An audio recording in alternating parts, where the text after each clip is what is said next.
Hi! Hello! అందరికీ నమస్కారం. Welcome back to Madhurimalu. ఇంకా ఎవరైనా మన ఛానల్‌ని సబ్స్క్రైబ్ చేసుకొని ఉండకపోతే ప్లీజ్ ఇప్పుడే సబ్స్క్రైబ్ చేసుకోండి.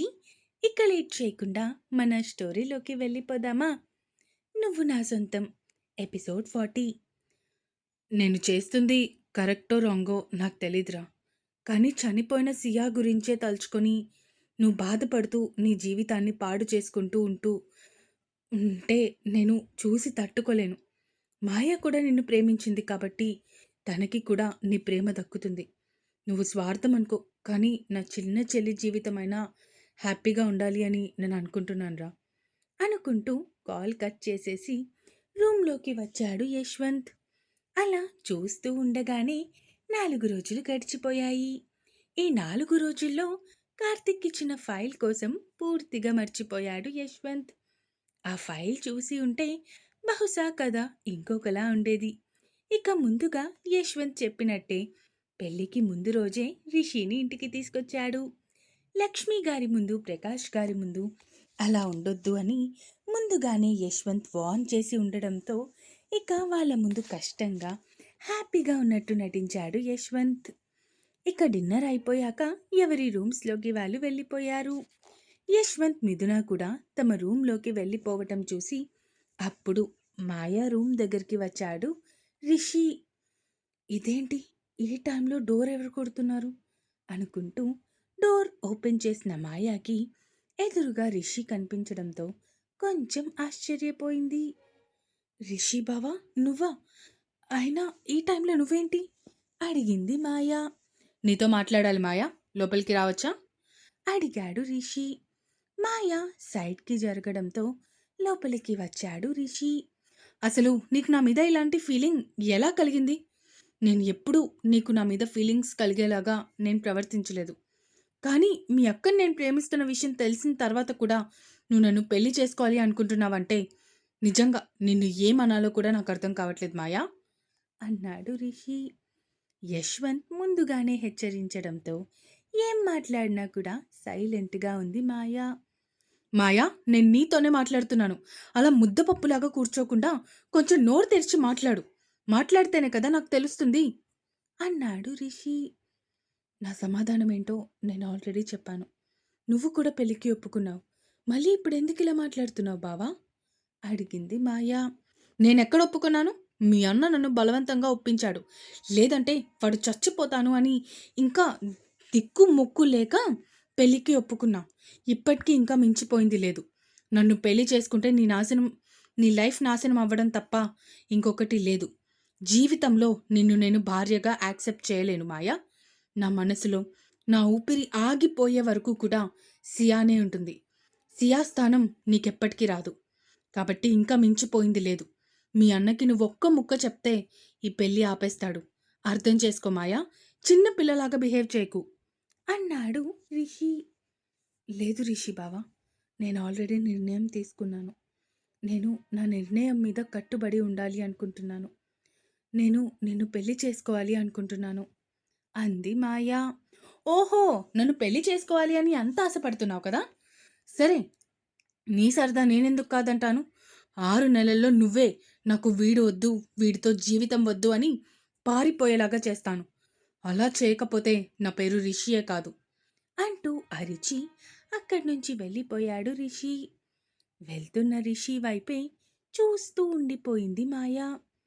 అక్కని ప్రేమించావు సరే, కానీ అక్క ఇప్పుడు మన మధ్య లేదు కదా బావా.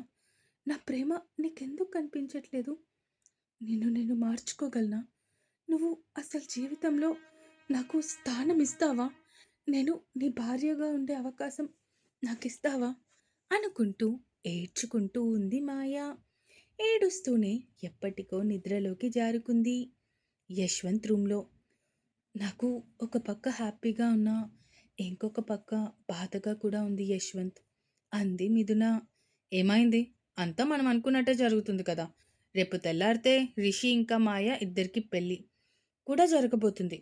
ఇంకేం కావాలి అడిగాడు భార్య చుట్టూ చేతులు వేస్తూ. ఏమో, రిషి అన్నయ్య బిహేవియర్ నాకేమాత్రం అర్థం కావట్లేదు. మన మాయాని అన్నయ్య బాగా చూసుకుంటాడు అని తెలుసు, కానీ ఎక్కడో ఏదో మూల భయం. అంది మిథున. ఒకటి చెప్తా. ఇప్పుడు ముందు కొన్ని రోజులు మాయా, రిషి ఇద్దరూ బాధపడినా తర్వాత ఇద్దరూ హ్యాపీగా ఉంటారు. అది మనం చూస్తాము అన్నాడు యశ్వంత్. అలా అయితే అంతకంటే హ్యాపీ ఇంకేముంది చెప్పు అంది మిథున. సరే సరే నువ్వింక పడుకో, మళ్ళీ రేపు ఉదయాన్నే లేవాలి కదా అంటూ భర్త చెప్పడంతో భర్తతో మాట్లాడుతూనే నిద్రలోకి జారుకుంది మిథున. యశ్వంత్ రిషి గురించి ఆలోచిస్తూ ఆ రాత్రిని గడిపేశాడు. రిషి మాయాని తిట్టేసి తన రూంలోకి వచ్చి తన వాలెట్లో ఉన్న సియా ఫోటోని చూస్తూ, నువ్వు చనిపోగానే అందరూ అంత తేలికగా నిన్నెలా మర్చిపోయారే? నేను నిన్ను ప్రేమించాను అని మీ అన్నయ్యకి తెలుసు. ఎంత ప్రేమించానో కూడా తెలుసు.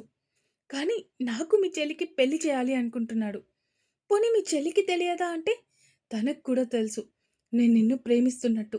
మరి ఎలా పెళ్లికి ఒప్పుకుందో నాకు అసలేమీ అర్థం కావట్లేదే అనుకుంటూ సియా ఫోటోని చూస్తూ ఆ రాత్రి నిద్రలేని రాత్రిగా గడిపేశాడు. నెక్స్ట్ డే మార్నింగ్ ఉదయాన్నే నిద్రలేచి మాయా దగ్గరికి వెళ్ళింది మిథున. మాయ నిద్రపోతూ కనిపించడంతో మాయా మాయా అంటూ తనని నిద్రలేపింది మిథున. మెల్లగా నిద్రలేచి కూర్చుంది మాయా. త్వరగా లేచి స్నానం చేయి, టైం అవుతుంది, ఇంకా నిన్ను రెడీ చేయాలి అంది మిథున. వదినా అంటూ మిథునాని గట్టిగా హగ్ చేసుకొని ఏడ్చేసింది మాయా. మాయా ఏమైంది? అసలు ఎందుకు ఏడుస్తున్నావు నువ్వు అడిగింది మిథున కంగారుగా. తెలియడం లేదు వదిన. మనసారా ఇష్టపడిన వాడిని పెళ్లి చేసుకుంటున్నందుకు ఆనందపడాలో లేదంటే పెళ్ళికి ముందే అతని ప్రేమని కాకుండా అతని చీత్కారాలని ద్వేషాన్ని ఎదుర్కొంటున్నందుకు చూస్తున్నందుకు బాధపడాలో అర్థం కావట్లేదు. పెళ్ళికి ఒప్పుకొని తప్పు చేశానేమో అనిపిస్తుంది. అసలు నేను రిషి బావని ప్రేమించే తప్పు చేశాను అంది మాయ ఏడుస్తూ. మాయ తప్పు అలా అనకు. రిషి అన్నయ్య ఏ పొజిషన్లో ఉన్నాడో నీకు తెలుసు, నాకు తెలుసు. ఇలాంటి టైంలో మీ అన్నయ్య బలవంతంగా పెళ్ళికి ఒప్పించాడు. మరి అన్నయ్య బాధ కూడా మనం అర్థం చేసుకోవాలి కదా. దాని అర్థం నువ్వు బాధపడట్లేదు అని కాదు. నాకు ఇద్దరి బాధ అర్థమవుతుంది. కానీ నువ్వే కొంచెం ధైర్యం చేసుకో. చెప్పాను కదా, పెళ్లి చేసుకుంటే అన్నీ సర్దుకుంటాయి. అమ్మ మళ్ళీ వస్తే లేనిపోని ప్రాబ్లం. ముందు నువ్వు కంట్రోల్ చేసుకో అంటూ తనని ఊరుకోబెట్టి అక్కడి నుంచి తనని వాష్రూంలోకి పంపించి తన కోసం చీరలు, నగలు అన్నీ తీసిపెట్టింది మిథున. తను అన్నీ తీసి పెడుతున్నప్పుడే అక్కడికి వచ్చారు లక్ష్మి గారు. అది స్నానానికి వెళ్ళిందా తల్లి అడిగారు లక్ష్మి గారు కోడలి వైపు చూస్తూ. అవునమ్మా, నేను ఈలోపు అన్నీ రెడీ చేసేస్తున్నాను. మళ్ళీ తనని త్వరగా రెడీ చేసి నేను కూడా రెడీ అవ్వాలి కదా. సరే అయితే ఈలోపు నేను కూడా రెడీ అయ్యి వచ్చేస్తాను. నువ్వు తనని రెడీ చేస్తావు కదా అడిగారు లక్ష్మి గారు. ఆ అమ్మ, నేను రెడీ చేస్తాను అంటూ చెప్పడంతో అక్కడి నుంచి వెళ్ళిపోయారు లక్ష్మి గారు. ఇక తన దగ్గర ఉండి ఆడపడుచు రాగానే తనకి ముందుగా నార్మల్ డ్రెస్ ఒకటి వేసి తడి జుట్టు మొత్తం సాంబ్రాణి ధూపం వేసి ఆరబెట్టి అప్పుడు తనకి చీర కట్టి అందంగా పూల జడ వేసి రెడీమేడ్ మెహందీ స్టెన్సిల్స్ రెండు చేతులకి అతికించి చైనా కోన్ అప్లై చేసింది. ఒక 5 నిమిషాలకి చేతిని కడిగేసుకున్న మాయాకి తన రెండు చేతులు ఎర్రగా పండడం చూసి మురిసిపోయింది. ఇక తనకి గాజులు వేసి నగలు అలంకరించి జడలో పూలు తురిమి నుదుటిన కళ్యాణ తిలకం పెట్టి పాసికం కట్టి బుగ్గన దిష్టి చుక్క పెట్టి పూర్తిగా మాయాని అలంకరించింది.